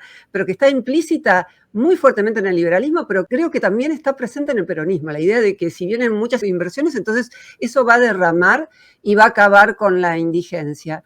Las prestaciones en los países de la Unión Europea, que recomienda muy activamente que se basen en el mero hecho de ser ciudadano, permiten que en la mayor parte de esos países no haya mendigos, no haya personas que carecen de lo básico. Mientras que en la Argentina las prestaciones tradicionalmente, antes de la AUH, de la Asignación Universal por Hijo, tenían que ver con el empleo registrado y con un 40% de economía informal es muy difícil que las personas no pasen hambre con los vaivenes de la economía.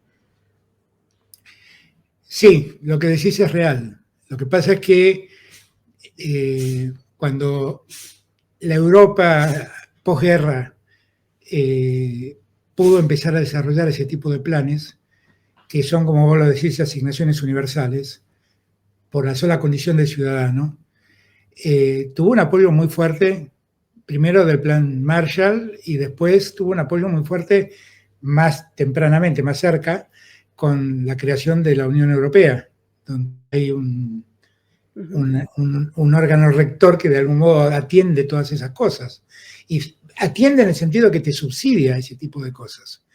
Nosotros no tenemos nada de eso. No contamos con nada de eso. Ahora, las únicas asignaciones universales que se han dado en Argentina las ha dado el peronismo. Por eso me llama la atención que digas eso. Porque la asignación universal por hijo la dio el peronismo, la dio Cristina. Porque la tarjeta alimentar la di yo. Porque el plan de los 1000 días lo di yo. Ahora, sí es cierto que debemos saber y debemos todavía buscar el modo de generar una suerte de asignación universal para el que está en esa condición de... Para adultos, yo me refería a los adultos. Sí, en esa condición de el IFE. El IFE nos permitió detectar, nosotros cuando empezamos a analizar la aplicación del IFE, que tenía precisamente, era una asignación especial destinada a gente que no tuviera ningún tipo de amparo económico. Y pensamos que serían alrededor de 3 millones de personas, y terminaron siendo 9 millones de personas. 9 millones de personas. Es un número escalofriante. Escalofriante. Y hoy deben ser más. Ahora, yo comparto contigo que tendríamos que pensar en cómo generar una asignación universal para toda esa gente. Difícil pensarlo en un gobierno que le ha metido en la cabeza a la gente que el futuro está en los emprendedores que reparten pizza en bicicleta. Difícil que lo entiendan. En verdad, muchos de ellos no advierten lo que supone esa carencia de amparo del trabajo formal que te garantiza el día de mañana una jubilación que por mínimo que sea es un ingreso seguro. Bueno, eso me parece que sí, efectivamente fue algo que no pudimos hacer, pero no pudimos hacerlo porque las condiciones económicas, fundamentalmente como consecuencia de la sequía en el último año, fueron desastrosas. Haber tenido que importar en el año 2022 energía fue muy dañino para nosotros. En el año 2023, donde la cantidad de energía importada ya bajó mucho porque se hizo la obra pública más grande de la democracia en Argentina, que es el gasoducto de Néstor Kirchner, que nos permitió sacar gas de vaca muerta y darle gas a todo el país y dejar de importar gas licuado. Bueno, eso nos generó un problema. Es lo que está planteando Milei en el presupuesto. Si uno deja de cobrar retenciones, tiene un problema económico serio. Es muy interesante ver esa parte, porque algo debe estar previendo Milei de que en el año 2026 puede haber un problema de sequías que afecte la producción agrícola y afecte los ingresos del Estado. Por eso hace esta advertencia. Dice, ojo que nos puede pasar lo mismo que nos pasó en el 2023.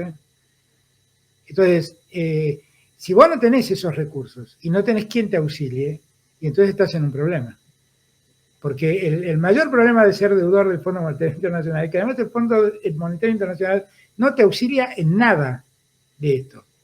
El Banco Mundial un poquito, el BID un poquito, la CAF un poco más, pero la verdad no tenés recursos internacionales que te ayuden a promover una medida de esta naturaleza, que yo como vos comparto que es muy necesaria.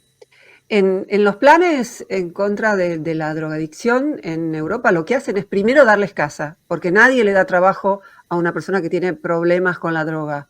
Entonces van al revés, y justamente cuando los liberales en general argumentan que Irlanda empezó a tener este tipo de prestaciones no contributivas cuando empezó a ser rica, eso es falso. Irlanda empezó a dar este tipo de prestaciones no contributivas en 1947, cuando era un país pobre. Por ser pobre es que estas prestaciones no contributivas eran necesarias. Nosotros la tenemos para los adultos mayores. Ahora existe el POAM, que es una variante, después de los 65 años para mujeres y 70 años para varones, que es verdaderamente universal. La puede pedir cualquiera que lo requiera. Pero bueno, el problema son los adultos, ¿no? Están cubiertos hasta cierto punto los niños, algunos objetan que no es absolutamente universal la asignación, pero bueno, me gustaría pasar a otro tema. Creo que si por algo va a ser recordado tu gobierno es por haber dicho en la campaña y cumplido en tu mandato, gracias también al Congreso y a la militancia, con la ley de aborto legal, gratuito y seguro. Ahora que algunos quieren revertir esta ley, dijo Milei igual que no forma parte de su agenda, por suerte. ¿Qué beneficios trajo de entonces hasta ahora? ¿Cuántas madres menos murieron gracias a que tenemos en Argentina de manera precursora para América Latina una ley del aborto? Yo siempre he planteado que el problema del aborto es un problema de la salud pública. A ver, cuando en el año 1921 Moreno hizo el Código Penal argentino e instituyó el delito de aborto, la lógica es pensar que eso iba a amedrentar a las mujeres a no abortar, y la historia no fue así. La historia fue que las mujeres que necesitaban abortar por la causa que fuere, abortaban. Y las estimaciones decían que los abortos en Argentina anualmente representaban alrededor de 500.000 abortos anuales en todo el país. Cifras que, como siempre, ocurren en la clandestinidad, uno no puede verificar si son ciertas. Pero lo que uno no puede dudar es que los abortos existían, claramente existían. Y mi mayor preocupación es que, para no ser hipócritas, si la que quería abortar era una mujer pudiente, iba a cualquier sanatorio, se hacía el aborto y se presentaba como un aborto espontáneo. Pero si la que quería abortar era una persona sin recursos o una adolescente temerosa, quedó en manos de un sinvergüenza que le practicaba el aborto con serios riesgos para su salud. Por eso el problema es un problema de salud pública. Y no tiene sentido debatir valores. Si tus valores cristianos, para poner un ejemplo, te dicen que no tenés que abortar, no abortes. No es obligatorio el aborto. No es obligatorio. Si vos querés tener a tu hijo, bienvenido sea, tenelo. Mejor aún, qué sé yo. Pero si por alguna razón no podés o no querés, bueno, entonces demos una solución a ese tema. Desde que nosotros dictamos esa norma, hay dos datos muy significativos. Las causas de mortalidad de mujeres como consecuencia del embarazo se redujeron un 56%. Y el embarazo adolescente se redujo un 65%. ¿Qué te está diciendo esto? Te está diciendo que le has resuelto un problema de salud a miles y miles de mujeres. Que para la sociedad además es mejor, porque es mucho más triste ver a una mujer sometida a una lesión corporal o a la muerte por un aborto mal practicado, que el Estado Nacional te dé una pastilla para que tomes e interrumpas el embarazo antes de determinado momento, porque no es que el aborto dejó de ser delito. El aborto después de la semana 14 de embarazo es delito. No es delito si el embarazo se interrumpe dentro de las primeras 14 semanas. La explicación está dada en el desarrollo neurológico del embrión. Simplemente, si el sistema neurológico se ha desarrollado, pues entonces no se puede producir el aborto. Pero antes de eso sí. Queda pendiente el tema de la eutanasia. Uruguay ya lo está discutiendo, pero no vamos a entrar en ese tema ahora. Quería preguntarte cómo ves el gobierno de Milei, cómo ves los casos de corrupción de los que fue acusado su hermana, Españolo y mucha otra gente. Me refiero tanto al caso Libra como al caso de los medicamentos más recientes. Leí un tuit tuyo de ayer en donde decías que Trump estaba algo así como tratando de interferir en las elecciones de Argentina, así como lo hizo con Macri. Me gustaría que dieras tu visión de la actualidad, por favor.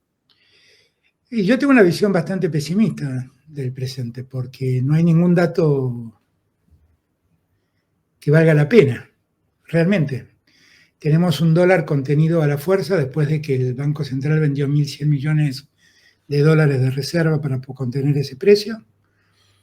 Eso es inflación retenida.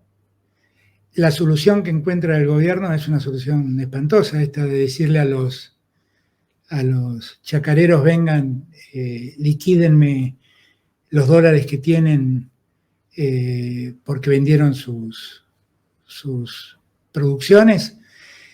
Y mirá, te voy a contar anticipadamente lo que va a pasar. Van a ir los productores, le van a vender ahora a 1.470 pesos de dólar, el valor dólar, le van a vender los dólares que tienen, le van a pagar ese valor alto, se van a dar vuelta, van a ir a comprar dólares y se van a quedar esperando la devaluación, que es inevitable. Esto es lo que va a pasar. Pero además va a pasar porque ya pasó en Argentina. Ya lo vivimos.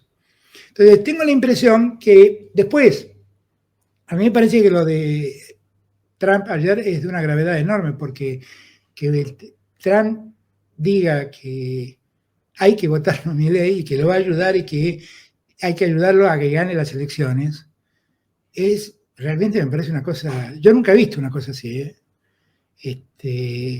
Los libros de historia cuentan que Braden, embajador en Argentina de los Estados Unidos, dijo algo así y catapultó a Perón a la presidencia.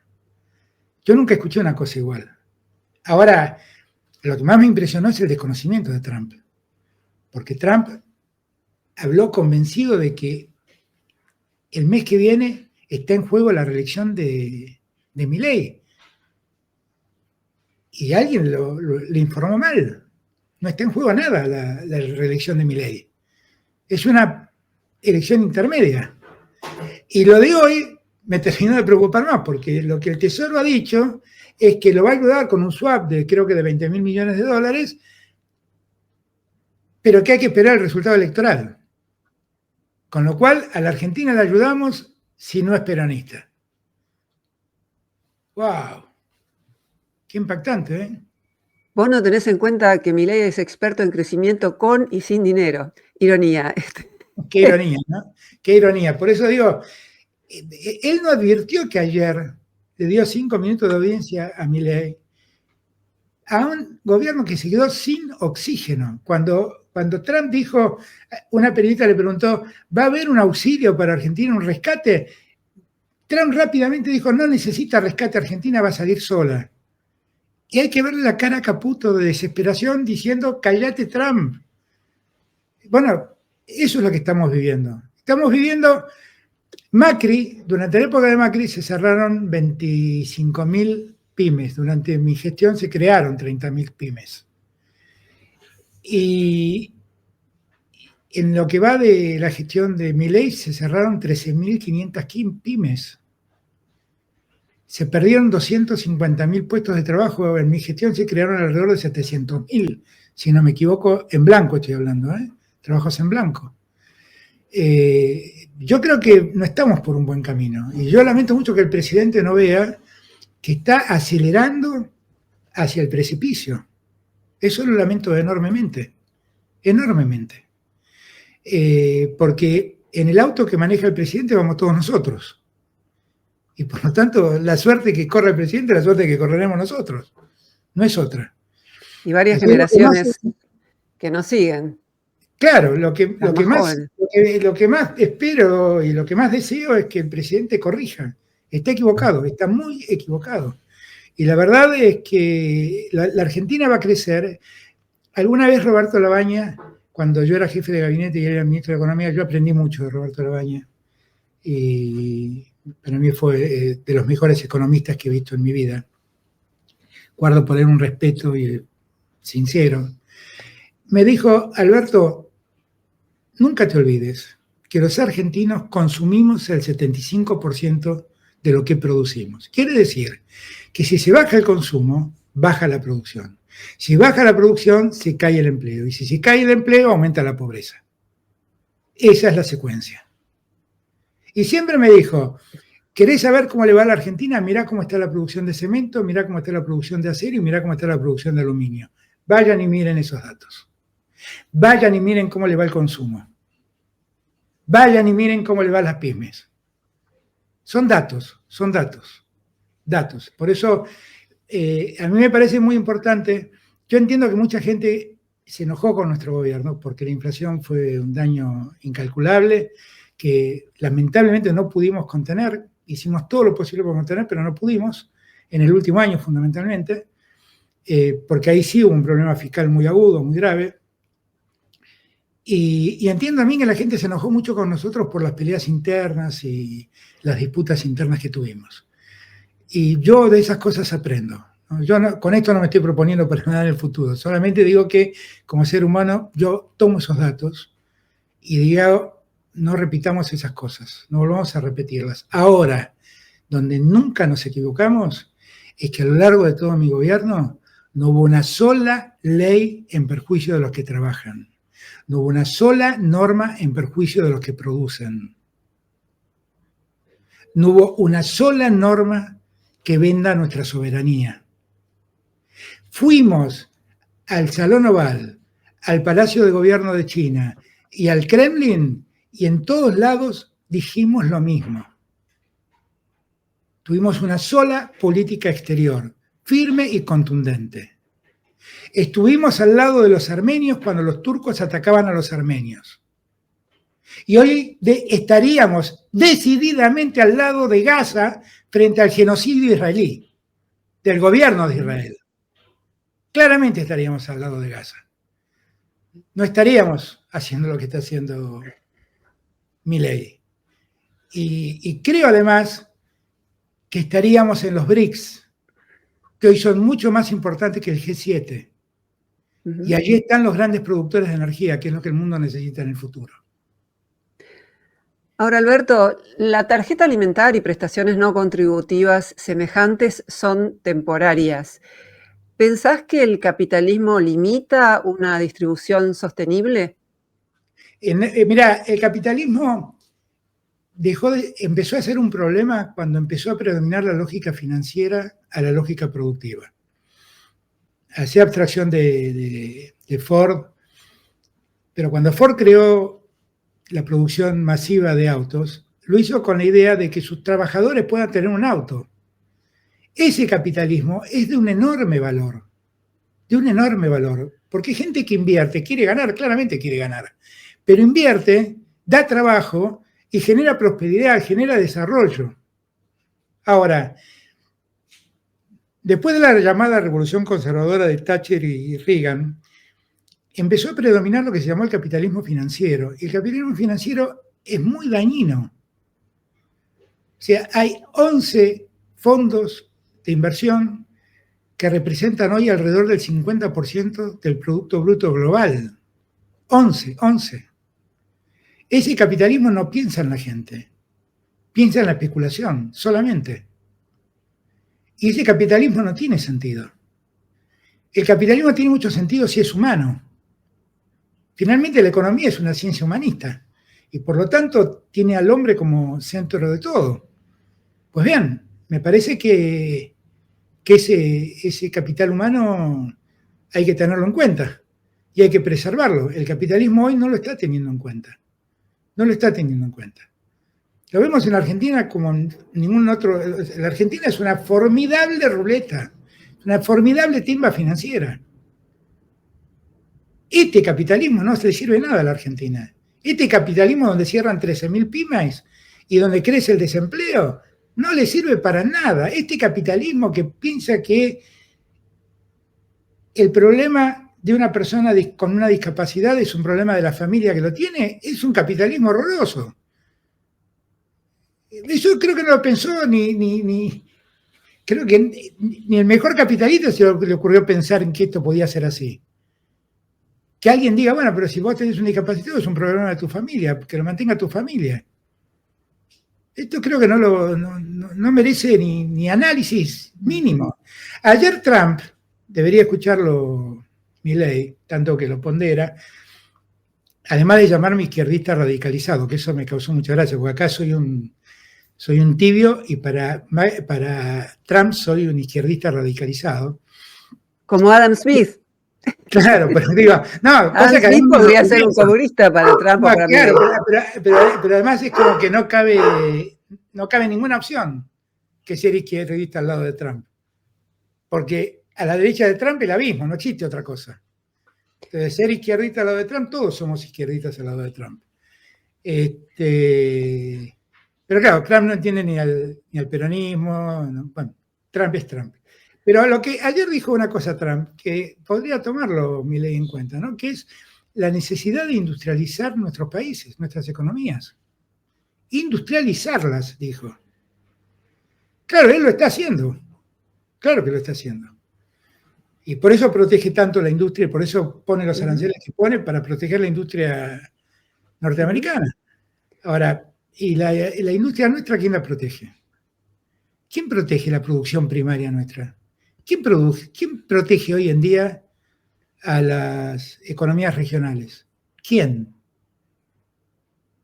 Días atrás vino a verme un señor que tenía una fábrica muy importante de zapatillas en Chivilcoy. La había creado en épocas de Cristina y había llegado a tener 1.000 empleados. Vino Macri y tuvo que cerrarla. La volvió a abrir durante mi gestión y llegó a tener casi 900 empleados conmigo. Acaba de cerrarla de vuelta con Milei. Esas son las economías diferentes. Esas son. Ahora, Alberto, yo comparto con vos que el capitalismo financiero es mucho peor que el capitalismo del trabajo. Tenemos que ver cómo definimos capitalismo. Si definimos que el núcleo duro del capitalismo es la propiedad privada de los grandes medios de producción, no me estoy refiriendo a pequeñas y medianas empresas, sino verdaderamente a corporaciones, a empresas grandes, la idea de que existe el capitalismo bueno tiene que ver con esta teoría del derrame de la que hablábamos antes. Que No, pero yo no creo en eso. Pero yo no creo en eso. ¿En qué sentido podría haber, en un mundo, dejemos de lado que cada vez hay menos trabajo, además, que cada vez las máquinas reemplazan más trabajo humano, que sería meternos en otro gran tema, pero supongamos que hubiera trabajo. La idea de que este tipo de capitalismo va a garantizarnos una distribución equitativa es una idea que no está sostenida por los datos. Por eso es que planteaba la diferencia y planteaba por lo menos las objeciones que yo tengo para el peronismo en general, que nunca cuestionó el capitalismo en su conjunto. Siempre tendió a un capitalismo de ciertas características, no la tercera posición. No, en todo caso lo que creo es que el peronismo tiene una mirada más social del capitalismo y cree en el empresariado argentino, cree en la burguesía nacional, cree en la pequeña y mediana empresa y cree que el capitalismo, cuando se convierte en grandes corporaciones que concentran la economía, se vuelve nocivo. Claramente, eso lo creemos definitivamente. Pero también lo cree el capitalismo, vamos a ser sinceros, ¿no? Lo cree el capitalismo no promueve ni oligopolios ni monopolios y tiene normas que lo combaten. Entonces, las dos cosas son ciertas. Estados Unidos tiene esas normas, sí. Claro, No todos los las dos países, cosas pero son Estados ciertas. Unidos tiene. Las dos cosas son ciertas. Que ahora estamos nosotros presenciando un caso escandaloso de oligopolio, que es la compra de Telefónica de Argentina en manos de Telecom. Es un caso espantoso porque claramente deja prácticamente toda la telefonía y toda la distribución de Internet en manos de un solo oferente. Yo espero que eso la justicia lo impida. Yo en su momento me planté y no acepté la fusión entre Disney y Fox, y así lo hicimos, y fue la justicia nos dio la razón. Y Disney y Fox en Argentina no pudieron ser una sola empresa. Y el argumento que teníamos era que tenían todos los contenidos deportivos concentrados en uno solo. Tenían el fútbol nacional, el fútbol internacional, el tenis, la Fórmula 1. Estoy hablando de poder acceder a los deportes. Si hablamos de acceder a la comunicación, bueno, es gravísimo, gravísimo. Estados Unidos tiene esas medidas, pero también tiene pobres y también es el único país de la OCDE que mide la pobreza como pobreza absoluta, no como pobreza relativa. Para mi alegría, hace un tiempito, escuché un discurso de Perón del año 72, 73, cuando le preguntaban cuáles eran sus modelos de países. Yo siempre dije que si me preguntan cuáles son mis modelos de países, hablo de Finlandia, hablo de Noruega o hablo de Suecia. Yo creo que ese es el capitalismo bien entendido. Es un capitalismo con una fuerte presencia del estado de bienestar. Para mi alegría, vi que Perón, mucho antes que yo, ya lo había dicho, que había tomado esos países como países modelos. No hablaba de Estados Unidos como modelo. Yo cuento siempre, para la reflexión colectiva, digo, ¿por qué no nos detenemos a pensar en lo que pasó con el petróleo en el mundo? ¿Por qué Nigeria, que es un país fundado, Angola, son países fundados sobre lagunas de petróleos y gas, ¿por qué son tan pobres? ¿Y por qué Noruega, que para buscar petróleo tiene que ir al mar y buscar en la profundidad del mar petróleo, ¿por qué Noruega pudo ser hoy, tener el fondo más grande de todos los estados europeos y ser el segundo proveedor de gas y de petróleo de Europa después de Rusia? ¿Por qué pudieron hacer eso los noruegos y no pudieron hacerlo los nigerianos? Hay una explicación. Cuando los noruegos descubrieron que su mar tenían petróleo, ellos desarrollaron la tecnología y cuando tuvieron la tecnología sacaron el petróleo y los dueños del petróleo son ellos. Y los nigerianos, cuando tienen petróleo, llaman a la Exxon, a Chevron, a Shell o a British para que saquen el petróleo. Y ahí pierden todas sus riquezas. Esa es la diferencia de un modelo y de otro. Vos me decís, son todos capitalistas. Sí, pero uno es un capitalismo inteligente, con criterio social, que ha sido capaz de crear el fondo soberano más grande de Europa, como consecuencia de las regalías que ese petróleo le deja, que ha desarrollado una empresa como Equinox, que es una empresa experta en exploración petrolera offshore, la empresa más importante del mundo. Y otra cosa es hacer lo que tuvo que hacer África, siempre tan sometida, un continente tan sometido. Cuando estuve en el G7, que me invitaron como consecuencia de la guerra de Rusia con Ucrania, de la invasión rusa de Ucrania, estaba conmigo el presidente de la Unión Africana, que era el presidente de Senegal, si no me equivoco. Y dio un dato que para mí fue impresionante. El consumo de electricidad de Nueva York, de Manhattan, de la isla de Manhattan, por día es igual al consumo de electricidad de toda África en un día. Es tremendo, tremendo. Eso es la desigualdad en el mundo. Sí, yo no diría que los países escandinavos son capitalistas, diría que son una economía mixta y que sin duda son un modelo importante, pero no la justicia social plena. Lo que ocurre con los inmigrantes que desarrollan los trabajos menos calificados, peor pagos, en todos los países escandinavos es algo digno de tener en cuenta, y también grados importantes de desigualdad que correlaciona en todo el mundo con niveles altos de homicidios. Por supuesto que son países, salvo Suecia, que ahora tiene otra situación, son países que tienen bajos índices de homicidio, porque bueno, son sistemas, a mi modo de ver, mixtos, así como China tiene un sistema mixto que no es ni capitalista ni comunista. Lo que pasa es que los comunistas dicen que es comunista, los capitalistas dicen que es capitalista, y hay ahí una lucha por los términos. Yo quería preguntarte algo en relación a este tema. La Argentina tiene la ley de herencia que proclamó Martínez de Hoz, según dicen, para que él mismo pudiera heredar. Eso no ha sido cambiado por nadie. Yo no digo que no deba existir alguna ley que permita legar, pero en algunos países ese legado tiene límites, no es ilimitado. Acá tenemos solo en la provincia de Buenos Aires una legislación, creo que de tiempos de Scioli, y a nivel nacional una persona puede recibir tanto dinero como para ser rica de nacimiento, lo cual plantea una idea muy difícil de democracia sustantiva, puesto que unos nacen como el nieto de Rockefeller y otros no. Y eso es algo que nadie tocó en todos los años de democracia, no se debate, no existe.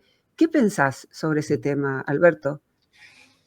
Bueno, que unos nacen con estrella y otros nacen estrellados, diría el refrán. Ese es el primer dato, ¿no? Y que cuando a mí me hablan de la meritocracia, no me vengan con la meritocracia, porque lo que acabas de decir es la primer prueba de que la meritocracia no existe. La meritocracia existe si todos arrancamos de un mismo lugar. Pero si unos están más privilegiados que otros, entonces no es un problema de mérito, es un problema de oportunidad. Uno tuvo la oportunidad de heredar y el otro no. La pregunta que vos me haces es ¿por qué el que hereda no paga impuestos por la herencia que recibe? Es una vieja discusión esta, te digo con toda franqueza, y tiene lógica tu pregunta, tiene mucha lógica tu pregunta. Pero lo que sí es verdad es que si yo heredo mañana 10 propiedades y hoy no pagaba por bienes personales, a partir de mañana voy a pagar bienes personales, porque esos bienes van a estar a mi nombre. Lo que no existe es un impuesto por el solo hecho de heredar, que es un hecho fortuito, y que en verdad vos no hiciste nada por lograrlo. Bueno, la verdad es que deberíamos pensarlo. Yo te confieso que tuve tantos problemas en mi gobierno que ese problema no lo pensé, pero sería razonable pensarlo. Bueno, celebro la coincidencia. Me gustaría también, la última pregunta que te voy a hacer de política, que me dijeras qué impacto tiene en términos de influencia en el poder el hecho de que existan grandes corporaciones. Pensémoslas en el mundo del trabajo, no en el capitalismo financiero. Sabemos que las grandes corporaciones tienen mucho más influencia en contextos democráticos incluso que emprendimientos que no son tan grandes. Entonces, también ahí tiene que haber un límite respecto a lo que tenemos como ideal de democracia, que supuestamente debería ser el gobierno del pueblo o que debería no ser meramente formal. ¿Qué pensás sobre ese aspecto tan fundamental y que tiene que ver también con la justicia, un área específica de tu profesión? No, es que ese es el gran problema que tiene la democracia del presente. O sea, la democracia del presente nos obliga o nos enfrenta a grandes concentraciones económicas que tienen definitivamente más poder que el mismo gobierno. O sea, cuando la gente dice el presidente tiene el poder, es mentira. El poder es como una mesa que tiene patas que sostienen la tabla. Una pata es la pata política, sí, ese es el poder de un presidente. Pero después hay una pata que sostiene la tabla, que es el mundo empresarial. Y después hay otra pata que es el mundo sindical. Y después hay otra pata que es el mundo de las comunicaciones. Son todas patas que sostienen. Entonces, cuando uno serrucha una de las patas, esa mesa se desestabiliza sensiblemente. Lo que nosotros tenemos que lograr es que el peso que soportan cada pata sea el mismo. Sea el mismo. Porque la verdad es que hoy el que gobierna soporta mucho más peso que una corporación económica. Que además a uno lo viven amenazando, porque, qué sé yo, no me gustan tus impuestos, me domicilio en Uruguay y dejo de pagar impuestos. Lo hemos vivido esto, ¿no? Y vemos cómo avanzan las corporaciones. Lo que yo acabo de plantear de Telecom y Telefónica es un hecho escandaloso que en ningún lugar del mundo se discutiría lo que estoy planteando. Sin embargo, acá no se discute porque hay un pacto de silencio en todos lados. Hay un pacto de silencio en todos lados. Y ahí empiezan a jugar también los medios de comunicación. Ahí también, gran parte de lo que yo padezco tiene que ver con los medios de comunicación que ha presentado una historia, dos historias, la de Fabiola y la de los seguros, que pues son inexistentes. Inexistentes. Por eso me parece a mí que hay que asumir como una crisis de la democracia la presencia de esos factores de poder que hoy pesan tanto. Cuando uno lo estudiaba en derecho político o en ciencias políticas o en constitucional y hablaba de los factores de poder, parecía que los factores de poder eran como corporaciones que reclamaban cosas al Estado. No, los factores de poder muchas veces, bueno, hay fondos de inversión que son más grandes que nuestro PBI. Son más grandes que nuestro país. E intervienen permanentemente en la economía argentina. Entonces, me parece que eso es un problema global, porque la globalización trajo estas consecuencias. La globalización trajo como consecuencia la transnacionalización de las empresas. Que yo, cuando yo era superintendente de seguros y representaba a la Argentina en el GATT, la discusión era la transnacionalización de los servicios financieros y de seguros. Y había una posición muy firme de muchos países de no aceptarlas. O sea, no puede sacar plata de la Argentina y depositarla en un banco de los Estados Unidos. No. Si el Banco de los Estados Unidos quiere que venga y ponga una sucursal en Argentina y lo depositamos acá. Esa era la regla. Bueno, todo eso se quebró con la globalización. Se quebró. Y así las corporaciones financieras tomaron una dimensión inconmensurable, enorme, que es muy difícil de combatir. Está muy bueno que lo plantees y está muy bueno que lo reflexionemos, pero no es fácil de combatir, es muy difícil de combatir. Bueno, Alberto, yo quiero agradecerte muchísimo que nos hayas dedicado tanto tiempo. Quería preguntarte si querías agregar algo más. No, mira, me quedó un datito que es muy Sí. sobre el tema de seguros, que estaba esperando que me digas, llegamos al final para decirte, déjame decir algo más. Así lo voy a decir ahora. La Corte Suprema de Justicia de la Nación, desde siempre, tuvo un asesor de seguros. Siempre. Se aseguró con Provincia Seguros, con Nación Seguros y ahora volvió a Provincia Seguros. Ese asesor de seguros que siempre tuvo la Corte Suprema de Justicia de la Nación se llama Héctor Martínez Sosa, es el marido de mi secretaria. Yo no lo supe hasta que esta causa se inició. ¿Y alguien puede pensar seriamente que la Corte Suprema, por tener un asesor de seguros, estaba en un mecanismo de corrupción? ¿Y alguien seriamente puede pensar que era Alberto Fernández, que le pidió el juicio político a esta Corte Suprema, influyó para que Martínez Sosa sea el asesor de seguros? Eso creo que es un dato más que elocuente de lo distante que estoy yo de todo ese tema.